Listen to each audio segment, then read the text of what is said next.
नमस्कार। आप सबसे अनुरोध है कि मैं जो वीडियो बना रही हूँ ना, इस वीडियो को डीपीओ स्थापना सर के पास पहुँचा दीजिए। डीपीओ स्थापना गोपालगंज।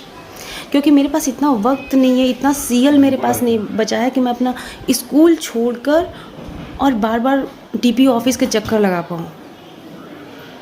डाइट में मेरी भी ट्रेनिंग थी 5 से 10 अगस्त के बीच में। मैंने ट्रेनिंग किया भी था 8 तारीख तक।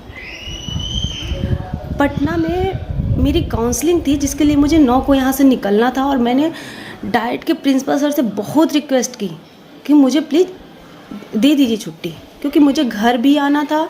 घर आके मुझे अपने डॉक्यूमेंट्स ले जाने थे। हर कोई अपने डॉक्यूमेंट्स अपने साथ तो नहीं रख सकता ना। मैं 5 दिन अपने साथ अपने डॉक्यूमेंट्स नहीं रख सकती थी। मेरे डॉक्यूमेंट्स मेरे रूम पर रहते हैं, जहाँ मैं टीचर हूँ वहीं रखती हूँ।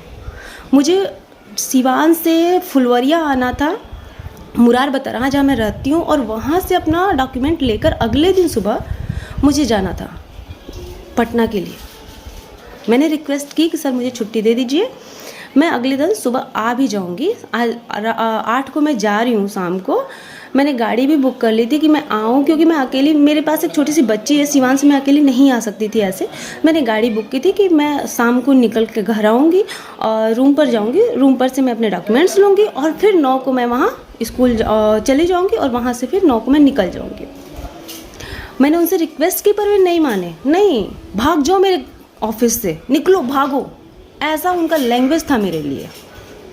जब मैंने उनसे रिक्वेस्ट की कि सर प्लीज़ मुझे छुट्टी दे दीजिए 2 दिन की। ट्रेनिंग में हमने पूरे 4 दिन तक ट्रेनिंग की। 8 तारीख तक पूरा दिन मैंने ट्रेनिंग किया था 8 को। जो हमारा काउंसलिंग है, काउंसलिंग के लिए लिखा भी हुआ कि 3 कार्य दिवस हमें अवकाश मिलेगा। 3 दिन हम कार्य दिवस में माने जाएंगे कि हम कार्य दिवस पर हैं अगर हम काउंसलिंग के लिए जाते हैं तो। मैंने सिर्फ 2 दिन मांगा था क्योंकि मेरे पास छोटी सी बच्ची है और कटिया जहाँ मेरा घर है और फुलवरिया ब्लॉक में मेरी पोस्टिंग है, वहाँ से पटना जाने में मुझे वक्त लगता, इसलिए मैंने 1 दिन की अतिरिक्त उनसे छुट्टी मांगी थी। लेकिन इसके लिए बदले में उन्होंने मुझसे बहुत ही बदतमीजी से बात की और उन्होंने मुझ पर आरोप ऐसे ही बोला, निकलो, भागो यहाँ से। एक शिक्षक के साथ उनका ऐसा व्यवहार क्या सही था? नहीं ना। और उसके बाद उन्होंने मुझे 3 दिन के लिए अनुपस्थित कर दिया, जबकि 8 को मैं वहाँ पर थी।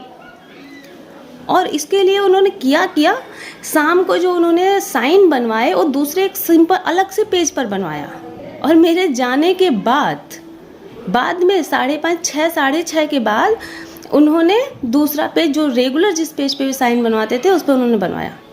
वहाँ की सीसीटीवी में चेक किया जाए। मैं 8 तारीख को वहाँ दिन भर थी ट्रेनिंग में।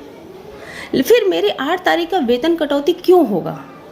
8, 9, 10 3 दिन का मेरा वेतन कटौती का अधिकार किसको मिला है? क्या मुझे काउंसलिंग में नहीं जाना चाहिए था? मैं कैसे जाती काउंसलिंग में?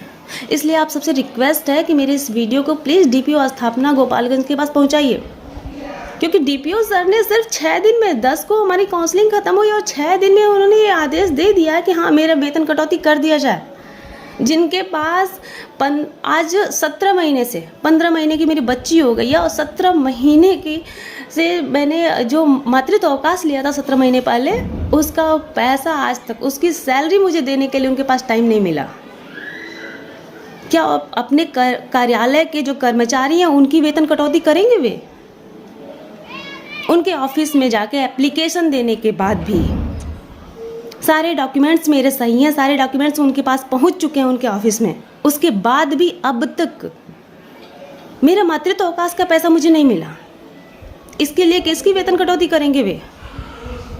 और मेरा काउंसलिंग में जाने की वजह से मेरा 3 दिन का वेतन कटौती क्यों? जब ये लिखा हुआ था, साफ शब्दों में लिखा हुआ था कि अगर हम काउंसलिंग पर जाते हैं तो अधिकतम 3 दिन का कार्य दिवस माना जाएगा। मैंने तो सिर्फ 2 दिन का लिया ना। और अगर प्रिंसिपल मेरा नहीं मान रहे हैं, जब मैं उनके पास लेके गई उन्होंने नहीं माना इस चीज़ को, तो इसमें मेरी क्या गलती है? प्लीज़ मेरे इस वीडियो को उन तक पहुंचाइए। एक शिक्षक के साथ जब आप इस तरह का व्यवहार करेंगे तो शिक्षक कहाँ से पढ़ा पाएंगे? धन्यवाद।